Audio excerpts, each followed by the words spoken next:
नमस्कार साथियों, स्वागत है आप सभी का आपके अपने यूट्यूब चैनल आईटीआई एग्जाम में। दोस्तों आज की जो हमारी क्लास होने वाली है वो इलेक्ट्रिशियन थ्योरी की है आईटीआई सेकंड ईयर वालों के लिए। ठीक है, इससे पहले मैं क्लास ऑलरेडी करवा चुका हूँ आप लोगों को, बेसिक्स में मैंने समझाया था आप लोगों के लिए। तो जितने भी मैं क्लास करवा रहा हूँ इंपॉर्टेंट है, पहले बता रहा हूँ, क्योंकि निमी से जो है मैं क्वेश्चन आप लोगों के लिए लेकर आया हूँ। और आप लोगों ने देखा होगा अब की बार जितने भी क्वेश्चन बने हैं निमी पैटर्न से ही बन रहे हैं। तो ये मोस्ट इंपॉर्टेंट क्लासेस हैं, इनको मिस मत करना, ठीक है। इसी वजह से मैं छोटी छोटी क्लास ला रहा हूँ ताकि आपको अच्छे से समझ में आ जाए। ज़्यादा लंबी क्लास में फिर आप लोग बोर हो जाते हैं, तो इसलिए इतनी ही क्लास देखते रहिए, आपको बहुत ज़्यादा बेनिफिट मिलने वाला है। जैसे ही टाइम टेबल जारी होगा एग्ज़ाम का, उसके बाद मैं आप लोगों के लिए लाइव क्लास स्टार्ट कर दूँगा, ठीक है। चलिए, तो बिना टाइम वेस्ट किए क्लास को करते हैं स्टार्ट। सबसे पहला क्वेश्चन है, 20 क्वेश्चन मैंने पहले करवाए थे, ये हमारा 21वां क्वेश्चन है। पूछ रहा है कि क्यों एक डीसी जनरेटर के आर्मेचर कोट पटलित करते हैं। यानी कि पूछ रहा है, आप लोगों ने देखा होगा लेमिनेशन की एक किस्म से बात कर रहा है, किसे लेमिनेशन की बात कर रहा है। डीसी आर्मेचर, आर्मेचर पर जो हम लेमिनेशन करते हैं वो किसके बचाव के लिए करते हैं, है ना, किसके बचाव के लिए। तो इसमें ऑप्शन देखिए ताकि आप लोग समझ पाएँ। ऑप्शन देखिए, यहाँ पर भंवर धारा हानि होगा। देखिए यहाँ पर लिखा हुआ है reduce the eddy current loss. तो जब भी आपको कहे कि जनरेटर में आर्मेचर की जो हम लेमिनेशन करते हैं तो किससे बचाने के लिए करते हैं, ईडी करंट के बचाव के लिए, यानी कि भंवर धारा को रोकने के लिए। जो भंवर धाराएं होती हैं ना उसकी हानि को रोकने के लिए इसका यूज़ होता है। तो option number D is right answer आप लोग का चला जाएगा, ठीक है। ईडी करंट पे फोकस करना है। अगर आपको पूछ ले कि आर्मेचर में लेमिनेशन हो रही है तो ईडी करंट आपको मार के आना है, ठीक है भाई। अगला क्वेश्चन, चलिए अगला सवाल में पूछा गया कि जनरेटर डीसी जनरेटर का आर्मेचर प्रतिरोध बहुत कम क्यों होता है। ये आपसे पूछा है, डीसी जनरेटर का आर्मेचर प्रतिरोध बहुत कम क्यों होता है। ऑप्शन आप लोगों के सामने दिए गए हैं, आपको टिक करना है कौन सा सही आंसर होगा। तो देखिए आर्मेचर प्रतिरोध का प्रतिरोध पूछ रहा है कि कम क्यों होता है, क्योंकि वो आर्मेचर जो है ना वोल्टेज को क्या करता है, किसी से ड्रॉप करता है। क्या करता है, वोल्टेज को ड्रॉप करता है ना, कम करता है उसको। तो ऑप्शन नंबर इसका जो सही आंसर जाएगा वो जाएगा आपके पास बी आंसर, ठीक है। B option is right answer आप लोगों का यहाँ पर हो जाएगा। क्लियर है। अगला सवाल, अगला क्वेश्चन देखते हैं क्या पूछा है 23वें क्वेश्चन में कि डीसी जनरेटर को घड़ी की दिशा में ही क्यों चलाना चाहिए। घड़ी की दिशा से मतलब बोल रहा है ये कि क्लॉकवाइज घड़ी कैसे चलती है आपकी, भाई ऐसे ही चलती है क्लॉकवाइज। जब मैंने आप लोगों को बताया था कि डीसी जनरेटर में हम फ्लेमिंग के कौन से दाहिने हाथ का यूज़ करते हैं ना, दाहिने हाथ का। तो जब उसको आप गोल गोल घुमाते हो तो इस प्रकार से घुमाते होंगे, है ना, इस प्रकार से तो घुमाते हो। अगर आप उल्टा घुमाओगे तो क्या होगा, इसने ये पूछा है ना, इसने पूछा है कि हमें जो है जो जनरेटर है जब आप स्टार्ट करते हो उसको घुमाते हो तो हमें ऐसे ही क्यों घुमाना चाहिए, क्या है इसका मतलब। तो ये इसने पूछा है, तो हम इसे ऐसे क्यों घुमाते हैं, क्योंकि जो आपकी चुंबकत्व होता है ना, उसमें चुंबकत्व वो क्या हो जाता है, नष्ट हो जाता है अगर हम उसको उल्टा घुमाएंगे तो चुंबकत्व की रक्षा करने के लिए, है ना, जो आपका मैग्नेटिज्म होता है ना उसके बचाव के लिए, है ना, उसको प्रोटेक्ट करने के लिए हम जो है इसको क्लॉकवाइज घुमाते हैं घड़ी की दिशा में, है ना। आप लोगों ने देखा होगा ट्रैक्टर वगैरह में जब कोई बंदा हत्ती मारता है ना, आप लोगों ने देखा होगा इस प्रकार से गोल गोल घुमाते हैं ना, सीधे हाथ से, राइट हैंड से। तो क्यों करते हैं वो, ताकि उसका जो मैग्नेटिज्म है वो बना रहे, ठीक है, उसकी रक्षा होती रहे। अगर हम उसको उल्टा घुमाएंगे तो उसका जो चुंबकत्व है, जो उसका मैग्नेटिज्म है वो खत्म हो जाएगा, ठीक है। तो ये सिस्टम है। तो ऑप्शन नंबर आप लोगों का लगा इसमें बी ऑप्शन। अगर आपको स्क्रीन पर ऐसे समझ में आ रहा है तो मुझे कमेंट करना, ठीक है। अन्यथा अगर आपको नहीं समझ में आ रहा है स्क्रीन पर ऐसे तो आप मुझे कमेंट करना, फिर मैं बोर्ड पर ले आऊँगा। अगर आपको ऐसे ही अच्छा लग रहा है पढ़ना तो आप पढ़ते रहिए, अगर बोर्ड पर चाहिए तो भी मुझे आप लोग बता सकते हो। और ऑनलाइन टेस्ट लगाना तो मैंने आप लोगों को बता रखा है, ऑनलाइन टेस्ट लगाइए, जितना हो सके वेबसाइट पर जाइए और ऑनलाइन टेस्ट लगाइए, आप लोगों के लिए बहुत बेनिफिट होने वाला है, ठीक है। चलिए 24वां क्वेश्चन है कि बड़े डीसी जनरेटर में घुमावदार क्षतिपूर्ति क्यों प्रदान की जाती है। ये आपसे पूछ रहा है, 24वें क्वेश्चन का आपको राइट आंसर बताना है। पूछ रहा है कि बड़े डीसी जनरेटर में घुमावदार क्षतिपूर्ति क्यों प्रदान की जाती है। तो क्यों प्रदान हम करते हैं ये पूछा है, क्योंकि जो आर्मेचर की होती है ना प्रतिक्रिया, वो क्या होती है, बेअसर मतलब हो जाए उसके इफेक्ट को कम करने के लिए। तो इसका जो राइट आंसर जाएगा वो आर्मेचर प्रतिक्रिया प्रभाव को बेअसर करने के लिए। तो ऑप्शन नंबर यहाँ पर आपका सी इज़ राइट आंसर चला जाएगा, ठीक है। C is option is right answer हो जाएगा। चलिए अगला जो सवाल, और भाई पीडीएफ आप लोगों की डिमांड आती है कि सर पीडीएफ दीजिए, तो पीडीएफ भाई मैं टेलीग्राम पर मैंने भंडार खोल दिया है पीडीएफ का, ठीक है। टेलीग्राम पर जाओ, PDF आपको वहीं पर मिलेगी सबकी सब, ठीक है। बहुत ज़्यादा PDF मैंने अपलोड कर दिए वहाँ पर, एक बार चेक कीजिए। और जितनी भी ट्रेड रह रही हैं अभी थोड़ी थोड़ी, तो उनके भी धीरे धीरे अपलोड कर दूंगा, ठीक है। तो PDF आप इसको जाइए टेलीग्राम पर, टेलीग्राम पर PDF मिल जाएगी। सोच रहे होंगे टेलीग्राम पर कैसे जाएं, तो टेलीग्राम अगर आप या तो डाउनलोड कर लीजिए अपने मोबाइल में, अगर है तो फिर उसमें सर्च करना ITI एग्ज़ाम, तो आपको वहाँ से मिल जाएगा। अन्यथा आप क्या काम कीजिए, नीचे मैंने डिस्क्रिप्शन बॉक्स में लिंक दे रखा है, वहाँ से आप क्लिक करके जा सकते हो, डायरेक्टली पहुँच जाओगे टेलीग्राम पर, ठीक है। और उसमें ज्वाइन हो जाना, ज्वाइन होने के लिए कोई सिस्टम नहीं है, बस ज्वाइन का बटन आएगा, ज्वाइन हो जाना, उसमें आपको PDF वगैरह वहाँ पर मिल जाएगी। चलिए 25वां क्वेश्चन है कि DC जनरेटर के वोल्टेज का निर्माण करने में विफल होने का क्या कारण है, ये आपसे पूछा है। देखिए DC जनरेटर वोल्टेज का निर्माण करने में विफल होने का क्या कारण है, इसका आपको सही आंसर बताना है, क्या होना चाहिए। तो फील्ड प्रतिरोध कांतिक प्रतिरोध से जो होता है ऊपर होता है ना, ऊपर होता है, तो यहाँ पर जो आपका C जाना चाहिए वो जाएगा आपका C option is the right answer, correct हो जाएगा आप लोग का, ठीक है। C option is the right answer आप लोग का यहाँ पर चला जाएगा, ठीक है। चलिए अगला सवाल पूछ रहा है कि जनरेटर का नाम क्या है यदि इसका क्षेत्र आर्मेचर के समांतर जुड़ा है। देखिए मैंने आप लोगों को बताया था, है ना, जब पिछली जो क्लास हुई थी उसमें मैंने बेसिक से बताया भी था कि ये आपका आर्मेचर हो गया, ठीक है। इस प्रकार से आपका ये आर्मेचर है। तो इसमें पूछ रहा है कि आर्मेचर जो आपकी वाइंडिंग है ना, वाइंडिंग है वो कैसे जुड़ी हुई है, वो जुड़ी है समानांतर। तो समानांतर के लिए मैंने क्या बताया था, इस प्रकार से जुड़ी होगी, बताया था ना आप लोगों को, अगर आपने क्लास देखी होगी। तो जब हमारी फील्ड वाइंडिंग है ये कैसे जुड़ी है भाई, समांतर, तो आप ऐसे तो जोड़ेंगे समांतर में हम, है ना। अगर सीरीज़ में होता तो ऐसे जोड़ते, अगर समांतर बोल रहा है तो हम ऐसे जोड़ेंगे, ठीक है। तो ये मैंने जोड़ दिया। उसके बाद अब पूछ रहा है ये कि समांतर जुड़ा हुआ है तो उसको क्या बोलेंगे हम, तो मैंने आप लोग को बताया था कि क्या बोलेंगे भाई, यौगिक कंपाउंड जनरेटर तो होगा नहीं, ठीक है। सेल्फ एक्साइटेड भी नहीं होगा, तो होगा कौन सा, ये आपका सीरीज जनरेटर भी नहीं होगा, क्योंकि सीरीज़ में थोड़ी है, इसने तो डायरेक्टली पूछ लिया कि समांतर में जुड़ा है, तो सीरीज़ भी नहीं होगा। बचा कौन सा, शंट जनरेटर। तो शंट मैंने आप लोगों को बताया था, इसको क्या क्या बोलेंगे हम, शंट जनरेटर बोलेंगे।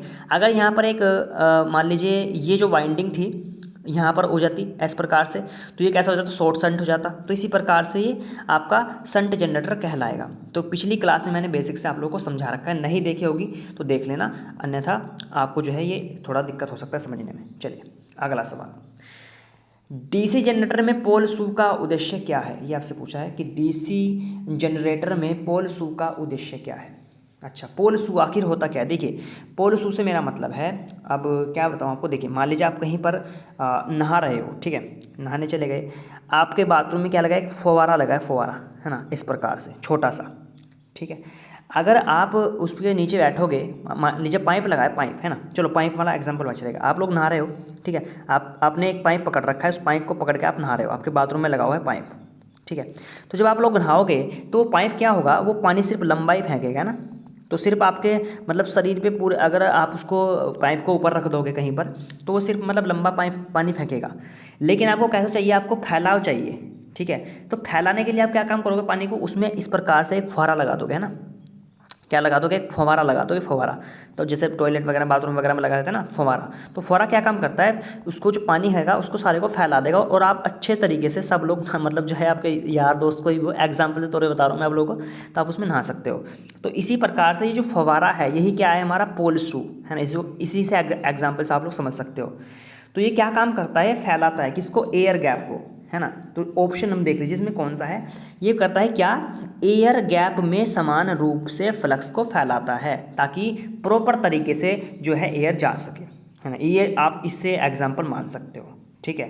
तो ये फव्वारे वाला अच्छा है, इसका जो पोल शू होता है वो इस प्रकार से होता है, जैसे फव्वारा टाइप का, ए इस प्रकार से होता है, फव्वारा ए इस प्रकार से, ठीक है, इस प्रकार से पोल शू होता है। वो क्या करता है, एयर सब कुछ फैला देता है ना। यही फव्वारे वाला एग्जाम्पल जो मैंने आप लोगों को बताया। तो D option is right answer आप लोग का चला जाएगा। क्लियर है। चलिए तो यहाँ पर ध्यान रखना, DC जनरेटर में पोल शू का उद्देश्य आप लोग समझ में आ गया, एयर क्या करता है, फैलाता है। चलिए अगला सवाल देखते हैं। अगला सवाल है कि DC जनरेटर में स्लिप्ड रिंग का क्या कार्य है। स्लिप्ड देखिए DC जनरेटर में आप लोगों ने देखा होगा इस प्रकार से रिंग लगी हुई होती है ना, एक तो होती है स्लिप रिंग, तो और एक होती है स्लिप्ड रिंग। तो ये क्या, इसका यूज़ कहाँ करते हैं हम, ताकि इसका हम यूज़ आप लोगों ने देखा होगा, जब करंट, अगर हम मतलब जब आपका करंट है, ठीक है, कभी पॉजिटिव हो जाता है तो कभी नेगेटिव हो जाता है। तो इसी के बचाव के लिए हमें जो है ये जो है स्लिप रिंग का यूज़ करते हैं। क्यों? क्योंकि अगर हम मतलब मान लीजिए इनको नहीं लगाएंगे, सबसे पहले तो इसको क्या बोलते हैं, स्लिप रिंग बोलते हैं इनको, जो ये गोल गोल से लगे हुए होते हैं ना। शायद मेरे पास अभी डायग्राम नहीं है तो मैं डायग्राम में आपको दिखा देता। तो आप सर्च करना देसी जनरेटर में स्लिप रिंग कैसे होते हैं, तो गूगल पर सर्च कर लेना, आपको दिख जाएगा। चूड़े की तरह होते हैं, चूड़े की तरह इस प्रकार से लगे होते हैं। तो एक जो करंट है धारा, अगर हम इनको नहीं लगाएंगे ना, तो कभी जो ये लकीर है ये वाली आप लोग देख सकते हो ये वाली, तो ये कभी पॉजिटिव की ओर आएगी, कभी नेगेटिव की ओर जाएगी। तो पॉजिटिव धारा को एक समान देने के लिए हमें जो धारा होती है उसको एक दिशा में या फिर एक समान धारा देने के लिए हम इन स्लिप रिंग का यूज़ करते हैं। तो ऑप्शन देख लीजिए इसमें कौन सा ऑप्शन है करेक्ट आंसर। तो यहाँ पर जो सही आंसर जाना चाहिए देख सकते हैं आप लोग, वो जाएगा भैया बी ऑप्शन है ना, कि धारा को एक दिशा में एकत्रित करता है क्या, आपका स्लिप रिंग। तो ये तो आपको याद भी हो गया। वैसे भी अगर पूछ ले डायरेक्टली एग्जाम में क्वेश्चन आया कि स्लिप रिंग क्या कार्य करता है, अगर यही क्वेश्चन बन जाए तो या ध्यान रखना, धारा को एक ही दिशा में प्रवाहित एकत्रित करने का कार्य करता है ये, एक दिशा में। ठीक है, तो ऑप्शन नंबर आप लोग का यहाँ पर बी इज करेक्ट आंसर चला जाएगा। आप लोग को ये क्लियर हो चुका होगा। ठीक है भाई, चलिए अब बढ़ते हैं अगले लेवल की ओर। अगला जो क्वेश्चन है 29 नंबर का, ये रहा। पूछ रहा है कि जनरेटर में ब्रश बनाने के लिए किस सामग्री का हम उपयोग करते हैं। जनरेटर में ब्रश बनाने के लिए किस सामग्री का उपयोग करते हैं, ये भी महत्वपूर्ण क्वेश्चन है और ये क्वेश्चन भाई आ चुका है पेपर में आपके। ठीक है, तो जितने भी सवाल करवा रहा हूँ ध्यान से करना। जनरेटर में ब्रश बनाने के लिए किस सामग्री का उपयोग करते हैं 29, तो वो करते हैं कार्बन और ग्रेफाइट। ऑप्शन चेक करो कौन सा है, तो यहाँ पर जो जाएगा भैया वो जाएगा बी ऑप्शन है ना। तो यहाँ पर 29 का जाएगा बी ऑप्शन, कार्बन और ग्रेफाइट का हम यूज़ करते हैं किसको बनाने के लिए, जो जनरेटर में ब्रश लगे होते हैं ना, ब्रश लगे होते हैं है ना, तो उसका बनते हैं क्या, किससे बनते हैं, कार्बन और ग्रेफाइट से बनते हैं, इसका यूज़ होता है। तो ऑप्शन नंबर बी इज़ आप लोग का राइट आंसर यहाँ पर चला जाएगा। ठीक है, चलो अगला सवाल 30वां नंबर पूछा गया है कि क्यों डीसी जनरेटर अपने अवशिष्ट चुंबकत्व खो देता है। अब देखिए किसकी बात कर रहा है, मैग्नेटिज्म की। मैंने आप लोग को बताया था कि मैग्नेटिज्म क्यों खोता है। सबसे पहला कारण तो ये है कि आप उसको क्या करते हो, उल्टा घुमाते हो जनरेटर को, है ना। जब आप उल्टा घुमाओगे तब अपने चुंबकत्व को खो दिया हो, है ना, मैग्नेटिव उसके ख़राब हो जाएंगे, एक किस्म से मान सकते हो। और अब इसमें देखिए ऑप्शन में क्या कहा, देखिए ऑप्शन देखिए क्या क्या रखा है, अब आपको लगाना है ऑप्शन अपने हिसाब से। ऑप्शन ए क्या रखा है कि भार से भरी शॉर्ट सर्किट के कारण खो देता है। ठीक है, ये भी नहीं होगा। बी ऑप्शन बता रखा है कि बिना लोड के लगातार चल रहा है, ये भी नहीं होगा। सी ऑप्शन होगा बिना रुके लगातार चल रहा है, ये भी नहीं होगा। तो मैंने अपने यह बताया था कि जब मैग्नेटिज्म की बात आती है कि जब आप जनरेटर को उल्टा घुमाओगे ना, उल्टा, तब वो खोता है अपनी चुंबकत्व की शक्ति। तो क्या है, रोटेशन की दिशा क्या होती है, अक्सर बदलती है। तो ऑप्शन नंबर आप लोग का यहाँ पर 30वें का जाएगा डी ऑप्शन भाई। ठीक है, डी ऑप्शन आप लोगों का यहाँ पर राइट आंसर चला जाएगा, क्योंकि मैंने अभी आपको बता दिया अगर आप उल्टा घुमाओगे जनरेटर को तो अपने सारे मैग्नेटिज्म खो देगा, चुंबक खो देगा। आपको क्या करना चाहिए, आपको जनरेटर को हमेशा सीधा घुमाना चाहिए, सीधा। ठीक है, जब आप सीधा घुमाओगे तो ये अपने लेवल में रहेगा। ठीक है, तो D option is right answer. चलिए अगला सवाल है, समझ में आ रहा होगा तो भाई बता देना मुझे कमेंट करके। ठीक है, अच्छा समझ में आ रहा है तो बता देना, नहीं तो फिर कुछ और तरीका निकालूंगा फिर समझाने का। ठीक है, चलिए अब अगला है क्वेश्चन 31वां। एक जनरेटर में योक और ध्रुव के माध्यम से चुंबकीय सर्किट कैसे पूरा होता है। देखिए इसमें पूछ रहा है कि एक तो आपका ये होगा योक। योक क्या बोलता है, बाहर वाले पार्ट को बोलते हैं। ठीक है, क्या बोलते हैं, योक बाहर वाले पार्ट को बोलते हैं। और यहाँ पर ये क्या होता है, बीच में एक आर्मेचर लगा होता है, आप लोगों ने देखा होगा। ये क्या होता है, आपका योक होता है। ठीक है, और इसके अंदर क्या होता है, ये आर्मेचर होता है, पता होगा सबको। पूछ रहा है कि एक जनरेटर में योक और ध्रुव क्या होते हैं, पोल्स क्या होते हैं, यहाँ पर लगे हुए होते हैं, इस प्रकार से लगे होते हैं, है ना। सर्किट कैसे पूरा होगा, तो ये पूछ रहा है आपसे। तो ये कैसे पूरा होगा, आपका आर्मेचर कोर के द्वारा। जब आर्मेचर कोर होगी तभी आपका कंप्लीट माना जाएगा। तो ये आपके पोल्स हो गए, ध्रुव हो गए, और ये आपकी योक हो गई, है ना। तो ये आपका राइट आंसर क्या होगा, option number B is right answer आप लोग का चला जाएगा। ठीक है, तो बी ऑप्शन आप लोग का करेक्ट आंसर चला जाएगा। चलिए अगला सवाल 32वां क्वेश्चन है कि डीसी शंट जनरेटर में लोड बढ़ने पर टर्मिनल वोल्टेज कम क्यों हो जाता है। देखिए पूछा गया है कि डीसी जनरेटर है कोई, ठीक है, तो मैं मान लेता हूँ ये मेरा क्या है, एक यहाँ पर आर्मेचर लगा हुआ है। ठीक है, तो पूछ रहा है कि, और यहाँ पर मैंने एक क्या लगा दिया, फील्ड वाइंडिंग लगा दी समांतर में। ठीक है, अब पूछा कि डीसी जनरेटर में लोड बढ़ने पर, जब लोड बढ़ेगा तो क्या काम होगा कि जो आपका यहाँ पर जो वोल्टेज है ना, देखिए जब आप यहाँ से लोड बढ़ेगा तो ये वोल्टेज वाला जो आर्मेचर वाला पार्ट है ना, आर्मेचर वाला पार्ट ये क्या करेगा, मतलब उसको वेस्ट कर देगा, किसको, वोल्टेज को, क्या कर देगा, वोल्टेज को थोड़ा थोड़ा ख़त्म कर जाएगा। और यहाँ पर जो जो पहुँचनी चाहिए, जो वोल्टेज यहाँ पर पहुँचनी चाहिए वो यहाँ पर नहीं पहुँचेगी, क्योंकि ये अंदर ही अंदर क्या कर देगा, उसको नष्ट कर देगा। ठीक है, एक किस्म से बोलना कि डिसंट जनरेटर में जब लोड पड़ेगा, है ना भाई, किसी भी चीज़ पर अगर आप लोड गिरोगे तो वोल्टेज तो कमी जाएगी, फिर आगे मतलब फिर लोड तो पड़ेगा ही, है ना, तो हानि भी होगी। तो ये क्या काम था, लोड पड़ने पर जो आपका करंट है वो यहाँ पर वेस्ट हो जाएगा, बाहर कम आएगा। ठीक है, और बाहर कम आएगा तो आपका क्या होगा, करंट कम मिलेगा। ठीक है, करंट क्या मिलेगा आपको, कम मिलेगा। तो इसी प्रकार से पूछ रहा है कि लोड बढ़ने में टर्मिनल क्यों हो जाता है। तो यहाँ पर जो सही आंसर जाना चाहिए आर्मेचर प्रतिक्रिया के प्रभाव के कारण। क्यों, क्योंकि आर्मेचर ही क्या काम कर रहा है, यहाँ पर जो सब कुछ गड़बड़ी कर रहा है वो सिर्फ आर्मेचर ही कर रहा है, क्योंकि टर्मिनल से जब ये आ रही है तो ये क्या कर रहा है, इसको खत्म कर रहा है करंट को। जब लोड पड़ रहा है तो करंट को क्या कर रहा है, वेस्ट कर रहा है। तो ये आपका ऑप्शन नंबर क्या होगा, बी आपका राइट आंसर यहाँ पर हो जाएगा। आप लगा सकते हो यहाँ पर बी ऑप्शन, बी ऑप्शन नहीं, इसमें जाएगा ऑप्शन नंबर भाई, हाँ, आर्मेचर प्रतिक्रिया प्रभाव के कारण, हाँ ये बिल्कुल सही जाएगा, ए ऑप्शन करेक्ट आंसर चला जाएगा। ठीक है, ए ऑप्शन आप इनमें जा सकते हो उसमें। ठीक है, चलिए, अगर नहीं समझ में आ रहा तो बेसिक बताना मुझे, अगर थोड़ी कुछ दिक्कत हो, वैसे धीरे धीरे समझोगे यार, एकदम नहीं, अगर डीसी जनरेटर वाला पार्ट समझा होगा तो आप लोगों ने। चलिए, अगला क्वेश्चन है कि लंबी दूरी की वितरण लाइनों के लिए किस प्रकार के डीसी जनरेटर का उपयोग करते हैं। देखिए, लंबी दूरी यानी कि आपको करंट पहुंचाना है क्या, बहुत दूर, है ना। अब देखो मैं आपको बता रहा हूँ कि हमारे पावर में 3 जनरेशन है। ठीक है, कौन कौन सी, एक तो जी मान लीजिए, जी से क्या होता है जनरेशन, टी से क्या होता है ट्रांसमिशन, डी से क्या होता है डिस्ट्रीब्यूशन। ये 3 कंपनी मान सकते हो आप लोग, है ना। अब देखो जनरेशन जहाँ क्या होता है, जहाँ बनती है इलेक्ट्रिसिटी, क्या होती है, जहाँ बिजली बनती है, समझना मेरी बात को, जनरेशन कहाँ होगा, जहाँ बिजली बनेगी। ठीक है, ट्रांसमिशन क्या होगा, जो आपकी लाइट वगैरह उसको लेकर जाएगी, जैसे टावर वगैरह के द्वारा जाते हैं ना, टावर वगैरह हो गए, लाइन वगैरह। ट्रांसमिशन क्या होता है, जो आपकी लाइट को लेकर जाता है। ठीक है, डिस्ट्रीब्यूशन क्या होता है, जैसे आपके गाँव शहरों में लगा हुआ होता है, वो आपके घरों तक पहुँचाता है। ठीक है, डिस्ट्रीब्यूशन वो होता है, जैसे गांव में शहर में आपके बिजली आती है ना, गांव में लगे रहता है, जिसको बिजली घर बोल सकते हैं, डिस्ट्रीब्यूशन बोल सकते हैं उसको, है ना। तो ये होते हैं। अब देखिए, मान लीजिए अब इसके क्वेश्चन क्या रहा है, देखिए मान लीजिए आपने यहाँ से, ये आपका जनरेशन हो गया, ये आपका क्या होगा ट्रांसमिशन हो गया, और ये क्या हो गया आपका डिस्ट्रीब्यूशन हो गया। मान लीजिए आपने यहाँ से 10 वोल्टेज आपने यहाँ से करंट छोड़ा, तो जैसे जैसे यहाँ तक करंट आएगा वो कितना हो जाएगा, 9 वोल्टेज आएगा, क्योंकि बीच में कुछ ना कुछ खपत तो जरूर होगी भाई। इतनी लंबी, अभी ये तो है नहीं कि ये 5 किलोमीटर 10 किलोमीटर के दायरे में लगे हुए हैं, ये तो मतलब काफ़ी किलोमीटर के दायरे पे लगे होते हैं। जनरेशन हो गया आपका, ये ट्रांसमिशन हो गया, है ना, तो बहुत दूर दूर पे लगे होते हैं। तो क्या होगा, जब यहाँ से 10 वोल्टेज यहाँ से बनेगी तो यहाँ तक आता है कितनी हो जाएगी, 9 वोल्टेज, और चाहिए कितनी यहाँ पर 10 वोल्टेज, हमें कितनी चाहिए यहाँ पर 10 वोल्टेज। तो ये जो एक जो प्लस या वोल्टेज है, जो इसकी पूर्ति कौन करेगा, है ना, इसकी पूर्ति कौन करेगा, वो करेगा भैया यहाँ पर जनरेटर। तो यहाँ पर हम क्या लगा देंगे, जनरेटर लगा देंगे। क्या लगाएंगे, यहाँ पर लगाएंगे हम जनरेटर।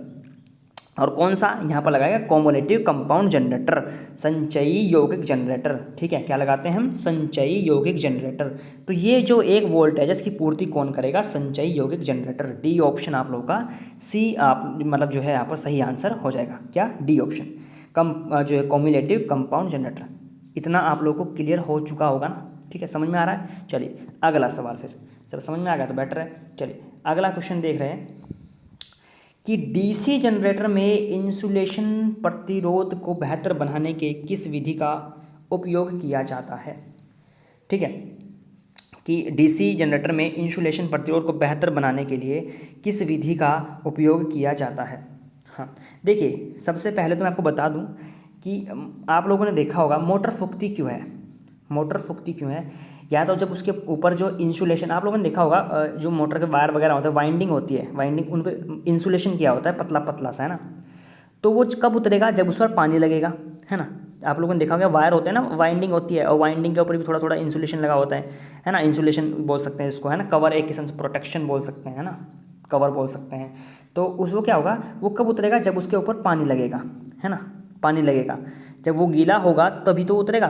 तो वो यही पूछ रहा है कि डीसी जनरेटर में इंसुलेशन प्रतिरोध को बेहतर बनाने के लिए, तो जिससे ये ना उतरे, जो उसका इंसुलेशन है वाइंडिंग का, जो मोटर पे हमने वाइंडिंग कर रखी है, तो उस पर जो इंसुलेशन लगा वो ना उतरे, उसके लिए हमें क्या करना होगा, तो उसके लिए हम क्या काम करेंगे, रख रखाव के दौरान मशीन में गर्म हवा हम छोड़ देंगे। क्यों छोड़ देंगे, देखिए क्यों छोड़ देंगे, हवा हम गर्म हवा इसलिए छोड़ेंगे कि जो भी इस पर पानी की जो भी उस पर परत लग रही है, कुछ बूंदें वगैरह चिपक रही होंगी, तो वो क्या काम कर देगी, जो गर्म हवा है उसको नष्ट कर देगी और आपका जो इंसुलेशन है वो सेफ हो जाएगा। तो क्या काम करते हैं, रखरखाव के दौरान गर्म मशीनों में गर्म हवा हम छोड़ते हैं, जिसके कारण क्या होता है, आपका इंसुलेशन सही रहता है, बेहतर रहता है, ठीक है, और आपकी मोटर जो है वगैरह फूकती नहीं, ठीक है। तो ये पॉइंट है, आपको ध्यान रखना है। चलिए अगला पॉइंट है, लास्ट क्वेश्चन, देखते हैं क्या बोल रहा है। पूछ रहा है यहाँ पर कि अवशिष्ट चुंबकत्व के अभाव में किस प्रकार का डीसी जनरेटर काम करता है। तो ये आपका यहाँ पर है, तो इसमें हम देखते हैं, इसमें बोला है कि अवशिष्ट चुंबकत्व के अभाव में किस प्रकार का डीसी जनरेटर काम करता है। तो देखिए अवशिष्ट की बात हो रही है, तो मान लीजिए मेरे पास यहाँ पर आर्मेचर लगा है, ठीक है, और समझा रहा हूँ मैं आपको, और ये आपका यहाँ पर क्या हो गया, एक फील्ड वाइंडिंग हो गई, ठीक है। तो इसके लिए हमें क्या चाहिए, इसके लिए हमें एक अलग से जनरेटर की ज़रूरत पड़ेगी। क्यों, क्योंकि हम क्या कर रहे हैं, अभाव में इसके लगा रहे हैं, तो अवशिष्ट चुंबक के अभाव में डीसी जनरेटर काम करता है तो अलग से करेगा, ठीक है, क्योंकि ये तो अलग पार्ट हो गया और ये भैया एक अलग पार्ट हो गया। इसमें हालांकि डी ऑप्शन होना चाहिए था, हम इसमें क्या करेंगे, डी ऑप्शन लगा लेना इसमें कि अलग से जनरेटर का हम यूज़ करेंगे, ठीक है, अलग से जनरेटर का यूज़। तो आपका जो राइट आंसर यहाँ पर फिर हो जाएगा डी ऑप्शन, ठीक है। तो ये बेसिक पॉइंट था। कितना समझ में आया, कुछ डाउट रहा तो मुझे कमेंट जरूर करना, अगर ना समझ में आ रहा है इस प्रकार से स्क्रीन पर तो बताना। वैसे इतने जितने क्वेश्चन हम कर रहे हैं, अगर ऐसे आप लोगों ने समझ लिया ना तो आप लोग मतलब धुरंधर हो जाओगे भाई, ठीक है, बहुत अच्छी तैयारी हो जाएगी अगर आपके ऐसे समझते रहे तो। और अगर कुछ डाउट हो तो मुझे लास्ट में कमेंट करना, ठीक है। और जितना हो सके ऑनलाइन टेस्ट लगाइए भाई, वेबसाइट पर मैं आप लोगों के लिए टेस्ट ला रहा हूँ, वरना फिर पागल नहीं हूँ, टेस्ट लाऊंगा, ठीक है। वेबसाइट पर जाइए और टेस्ट लगाइए जितना हो सकता है, ऑनलाइन टेस्ट, ठीक है। आप लोगों के ट्रेड के लिए डाल रहा हूँ मैं, इलेक्ट्रीशियन, फिटर, सभी ट्रेड की धीरे धीरे डल जाएंगी, वर्कशॉप की भी डाल दिया मैंने वहाँ पर। तो जितना हो सके ऑनलाइन टेस्ट लगाइए, टेस्ट आप जानते हो, वेबसाइट पर जाइए और टेस्ट ऑप्शन वहाँ पर अपने आप मिल जाएंगे आपको, ठीक है। और पीडीएफ चाहिए तो पीडीएफ आप टेलीग्राम पर जा सकते हो, नीचे मैंने डिस्क्रिप्शन बॉक्स में इसका लिंक भी दे रखा है टेलीग्राम का। चलिए तो आज की क्लास को मैं एंड करता हूँ, मिलते हैं अब नेक्स्ट वीडियो में। और हाँ, इस क्लास को शेयर कर दिया करो, ठीक है, इतना ज़्यादा लंबे छोड़े नहीं बोलता मैं, बस लास्ट में बोल देता हूँ कि शेयर कर दिया करो बस। अगर आपके दोस्त भाई कोई भी ITI कर रहा है, ठीक है, तो उसको शेयर कर दिया करो क्लास को, व्हाट्सअप पे, फेसबुक पे, ऐसा ही, बस और कुछ नहीं। तो चलिए आज की मैं क्लास को एंड करता हूँ, मिलते हैं नेक्स्ट वीडियो में, धन्यवाद आज के लिए।